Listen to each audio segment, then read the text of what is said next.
Hello guys, what is poppin'? Derbychan here, and today I have don't know if I should call it a game that we're going to be starting today, but it's more of like an interactive horror stories. That's the literal name itself. I'm going to hop in on that and check it out and see how it plays. But before that, I wanted to throw in an interjection because I did not realize, but today is the day that a remake of the Corpse Party game that I am playing right now just came out. And I kept thinking to myself, I was like, should I restart the game? I mean, should I really? I kept thinking the whole day. I just kept thinking about it. I could not come up with a solution. And then remembering all the bad decisions that I made just made me want to restart. So I think that's exactly what's going to happen. I'm going to be playing the new game. I've been told some people is like, why don't you just continue where you left off from the new game? First off, everything is improved. There are more visuals. There's new character. I saw there was a new character in the trailer. I was really hyped about it. So I don't want to look too much into the trailers to figure out. I just want to get right into the game. So I think that is exactly what I'm going to be doing. And I hope you guys watch it with me. It's going to be a fresh experience and I'm going to be really excited. Anyways, enough talking. We're going to go ahead and hop into this new game. All right, does this game have any audio? We're going to go ahead and click on English here. We have multiple stories, as you can see. We have The Doll After Funeral, Crystal Skull, Evil Beneath the Ground, Crystal Skull 2. We have a sequel. A sequel already. Dang. And Madness in Infinite Loop and Ouija. And credits. Probably the scariest of all. Alright. Without further ado, let's go ahead and start with our first interactive story. I really wonder how it's going to be. I wonder if we're allowed to like have decisions and change how the stuff goes. There's no music. You know what? I'll slap some music right now. That way to give you guys an eerie feeling. You are a single mother. Your daughter, Lisa, is an intelligent girl who doesn't have any friends. You buy her a rag doll. What? You don't like take her out to the park? Just, talk to some of the kids at school or encourage her? Uh, anyways, soon Lisa will claim that the doll can talk, and this is just the beginning of your nightmare. Can the doll be really possessed as Lisa claims? If you're stuck, you can see our Facebook post about how to get a good ending in this story. Excuse. I feel like this is something that you should put like in a big parentheses and maybe shrink it down in like the corner, but that's just me. The doll. Dun dun. As a single mother, you know how hard it is to look after a 13-year-old girl. Hard, but still joyful. Her presence gives you all the strength you need. Her name is Lisa. She is a shy girl. She doesn't talk much. You got divorced 3 years ago because he cheated on you with his secretary. Lisa misses her father, but you don't allow her to see him. She adores her father, but you think he is an asshole. Understandable? Lisa is a special kid. Her teacher once said that she is too intelligent for a girl her age, but you already knew it. Her reactions are unexpectedly mature. She is also hardworking. You expect perfection from her. Her teacher told you that you must take Lisa to a psychiatrist. You will do it soon. Shouldn't that be Auntie? And I don't know. She is a lonely girl. Maybe because she doesn't talk much. You think that she needs friends. So you bought her a rag doll to ease her loneliness. You bought the rag doll from the local toy store. Not an expensive toy, nothing too fancy. Lisa might still like it. You know that expense doesn't make Lisa happier. The doll is a girl with a big blue eyes, curly black hair. She has a wide grin that you can call friendly. Her dress is red, matching her shoes. She also has eyebrows. The unnamed doll waits for her new owner in Kid's bedroom. You haven't brought Lisa home from school yet. It's Friday, not a sunny day. The sky is covered with gray clouds. You are driving your car. Lisa sits on the seat. The seat belts are worn tight. She looks from the window blankly, without any expression on her face.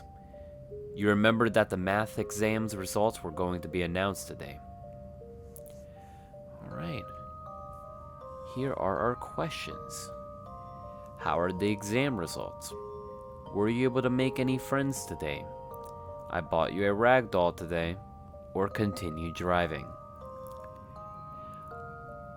Probably want to keep this one like a little bit of a surprise until she gets home. Were you able to make any friends today? I don't know. I don't want to discourage her. It's been a while. I feel like this is probably our best question here, rather than just ignoring her despite she has a blank expression on her face. We'll go ahead and ask her about that. Lisa sighs and says, "Terrible. I am the 7th in the class. Not first like the previous exam. I know you will be mad at me. I didn't study enough." It's okay, darling. You are right, Lisa. You should have studied. Man, shut up. I'm gonna be nice. She looks at you with a slight surprise. You always scolded her whenever she wasn't the best. Now you say, "It's okay, darling." She continues watching the cars passing by. You are driving your car. Lisa sits on the next seat. The seat belts are worn tight. She looks from the window blankly, without any expression on her face. Oh, okay. So we can come back to our questions here. I thought for a second it was like we weren't able to have any more conversations. It just continue off. Alright, let's go ahead and try the other ones. Were you able to make any friends today? No, she says with a determined voice. They are just idiots. For example, they see the other classes in the school as enemies, as if they were an enemy nation with different religion. I mean, it is still silly to be enemies because of race or religion. These morons in my class hate each other just because they are different classes. Oh, okay. We're gonna go ahead and go with the third prompt. I bought you a rag doll today. Oh, that's nice. Thank you, she says. There isn't any excitement in her voice. Man, it's a pretty cool looking doll though. Alright, just gonna continue driving then. You finally arrive home. The doll is in your bedroom, Lisa, you tell her. She climbs up the stairs slowly. Apparently she isn't too excited about the doll. You follow her to the bedroom. She picks up the doll that's on her bed. I will think of a nice name, Lisa says, but I have got homework to do first. Play comes after study.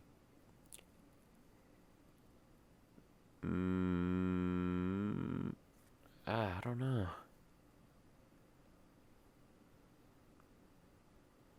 I mean, I'll say study. Yeah. So you leave Lisa alone in her room. You have a lot of work to do anyway.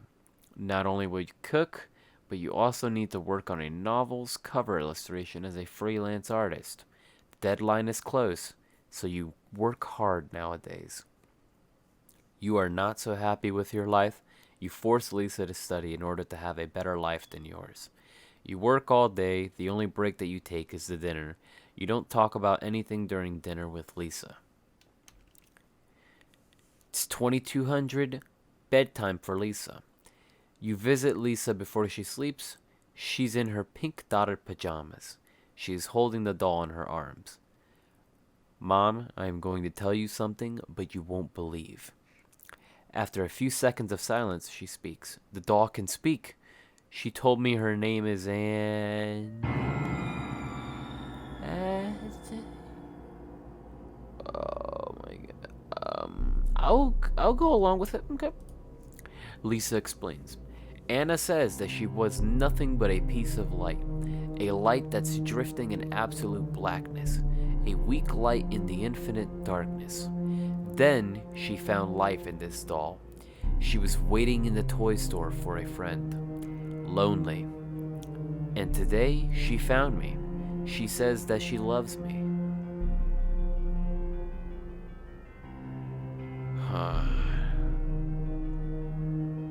I feel like the first option will be kind of like diminishing her feelings, which will probably talk to me less. I feel like if I say I believe in you, we need to throw the doll away, that's rushing too quickly because she sees no problem with the doll. We probably gotta wait till it gets later when something of harm happens. It says, I believe in you, keep the doll. Probably not the best idea. If she's starting to hallucinate, we'll go ahead and see what she told the doll with the fourth option. Lisa smiles, and I said that I will be her new friend and I will always love her. She continues, and then she told me that she was happy. Happy like the times when she used to be an angel. Oh. Oh, crap. Man, they're really gonna throw me out like this. Say, I believe in you, keep the doll. Say, don't be ridiculous, dolls can speak. Can't speak.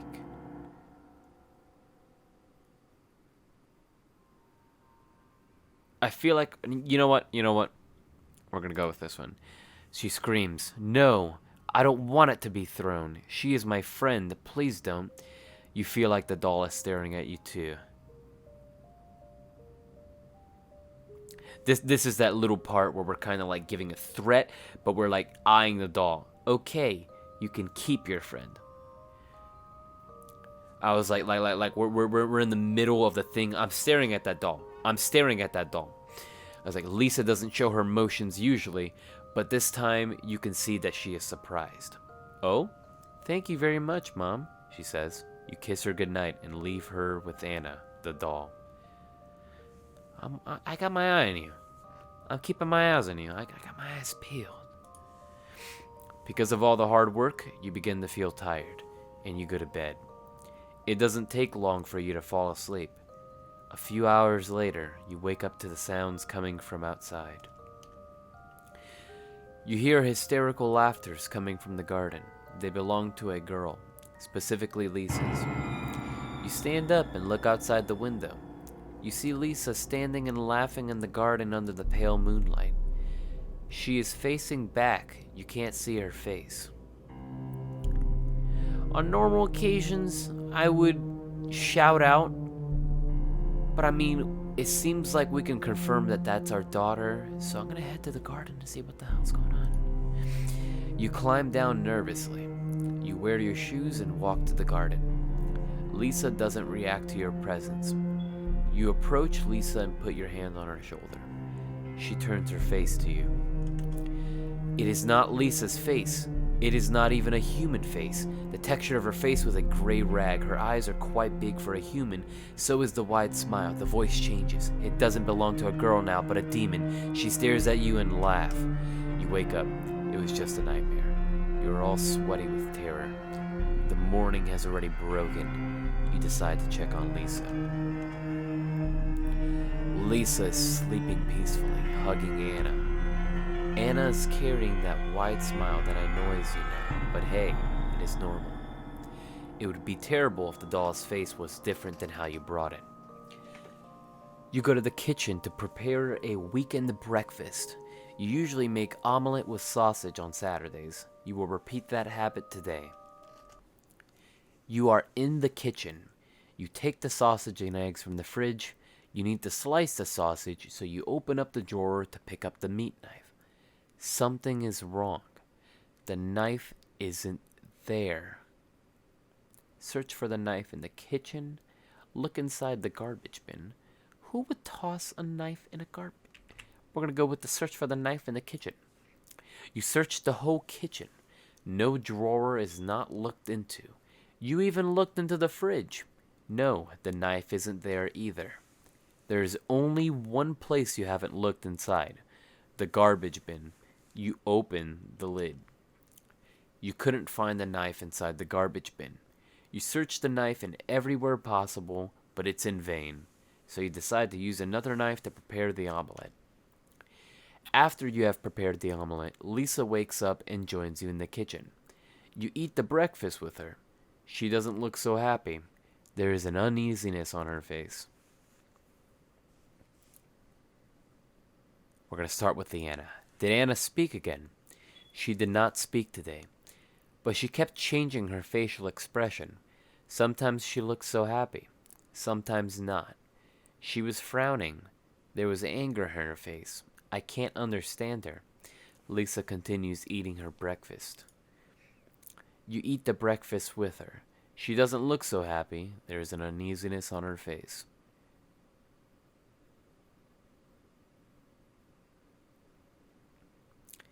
The meat knife is missing. It is strange, Mom. I have no idea where the knife went, Lisa answered. Alright, I guess that's not really... It's really out of the blue. You have to study today. No play. I mean, we didn't get to ask about her grades. Nah, I don't think we do this one. I was like, taking out the play, that's probably going to be mean. She literally just got up to breakfast. Why would I do that? That's so rude. Don't ask anything. The breakfast is over. Look at her. She even... I need to study math, says Lisa, then climbs up to her room. You also need to work on the novel cover. You are both busy now. It is evening now. As you work on the cover, you hear screams from Lisa's room. You rush to her room. You find Lisa standing and breathing in panic. Her arms are full of stitches. She did it, Lisa screams, showing her heavily wounded arms as blood leaks down on the floor. She jumped and ran away, Lisa points to the open window. You look outside. You can't see any running dolls there. Maybe because she ran away, or is it too dark outside, or Lisa's lying. Alright, we're gonna believe her. I won't allow her to harm you, Lisa. You crouch and hug Lisa. As she cries, I know how hard it is to believe me now. Thank you for believing me. But please, I want to stay alone. I know that she won't come back. So you let her stay alone in your room. After closing the windows and locking the door, you make sure that no doll can trespass. So you get into your own bedroom next to Lisa's room, so you can hear her in case she needs you. That was not a nowhere. Jesus Christ. It is 3 a.m. now. It's raining outside. Lightning strikes and enlighten your dark bedroom. You haven't slept. You don't care about the freelance work you got. All these events make you too stressed to care about business. You see Lisa's silhouette at the door. She walks in. Lisa is holding something behind her back, but you can't see it. Oh no. She approaches your bed, climbs it, and comes near you. With a sudden move, she stabs the meat knife in your belly. She stabs you once again. You didn't allow me to live my childhood. She keeps stabbing your body with insanity. I hate you, Mom. I hate you. These are the final words you hear as your own daughter repeatedly stabs you and commits matricide. The end. There are two possible endings. What? Alright, so apparently we have to not force her to do anything and not scold her at all. So we will, let's see how we do. Alright. It's okay, darling. She didn't get a good score, but that's okay.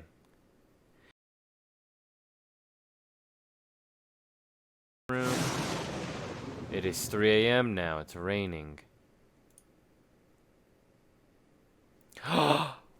We did it! We fixed all the stuff. Wait, Lisa turns the light and approaches you.